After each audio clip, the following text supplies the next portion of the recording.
Back and welcome to our latest edition of First and Finest. We are joined this morning by Trooper First Class Christine Jeltema. Trooper, thank you so much for joining us on this holiday weekend. Good morning. Good morning. So, of course, I got to start off by talking about enforcement this Labor Day weekend. How's that looking, especially given the pandemic we're dealing with? So right now, our troopers have responded to just over 3,000 calls for service.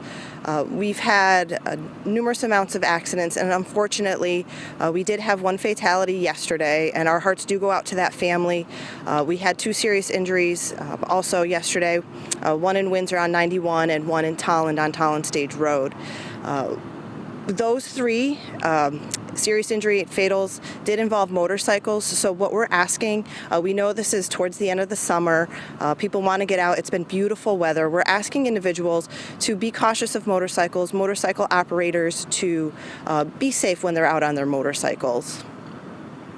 And those numbers that you just mentioned, would you say they're better or worse than last year? Do we know that?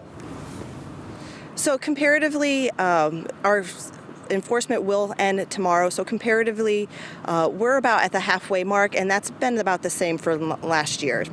Gotcha. I know state police has been helping out with keeping an eye on these large gatherings should they take place during this pandemic. Is that part of the enforcement this year as well? So we do have 3 different locations where we do have extra patrols out.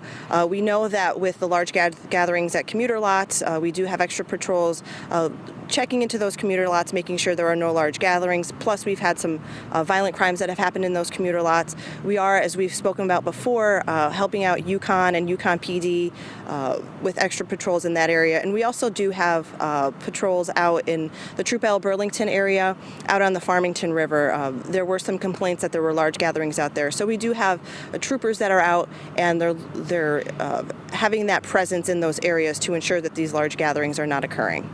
Gotcha. And speaking about all the work that state police does, the agency has actually started using drones for things like crash investigations, other stuff as well. And this past week, we actually did a story about how the Plymouth PD is using drones to track down this missing beefalo. So it seems like this tech is being incorporated more and more into police activity. Can you talk about how that's being implemented for state police?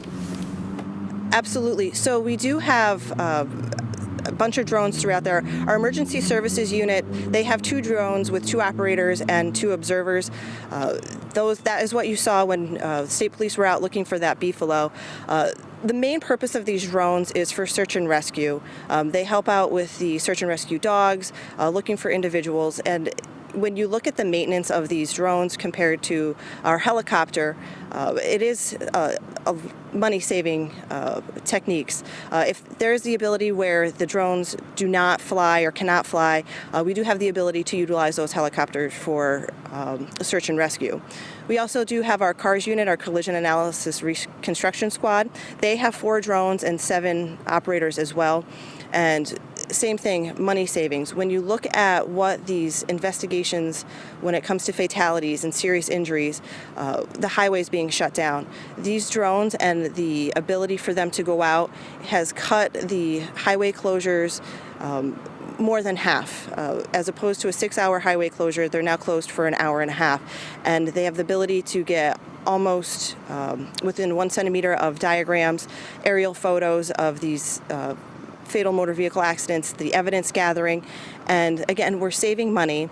We're finding answers for families when it comes to these serious injuries and fatalities. And not only do we map those types of accidents, our CARS unit has been asked for footage of fire marshals. If there's a fire out there that needs to have photos. Our major crime squad, they've been asked to go out there because of these aerial photos and the amount of footage that they can get with these drones.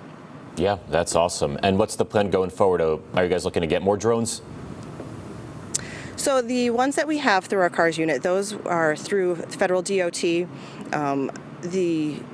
do have other drones out there. I know we have one in our unit. So it all depends on getting our troopers licensed. They are all FAA Part 107 licensed, and I can tell you from seeing some of the guys study for that exam, it's a very intense. It's almost getting like a pilot's license. So we would like to get more drones out there. They're a great investigative tool. Awesome. And I'm sure some people are watching at home who may be concerned about drones in surveillance. Can you kind of just address that concern? These are not being used for surveillance, spying, stuff like that, right? Right. So part of the Part 107, the FAA Part 107, they're not allowed to fly over people. And that is part of when they're out there and flying. You know, they have to, and they follow the strict rules of the FAA and the regulations when it comes to their licensing. Good stuff. And want to finish things off by talking about this new partnership between state police and CCSU to offer new training opportunities for police detectives. Cool stuff there. Can you tell us about that? Absolutely. So we partnered with CCSU with their Department of Criminology and Criminal Justice, and there's now a detective methodology program out there. There's a basic detective course. It's for police detectives throughout the state. This is another opportunity for them to get more training, and the purpose behind this was to get the standardized investigations throughout the state.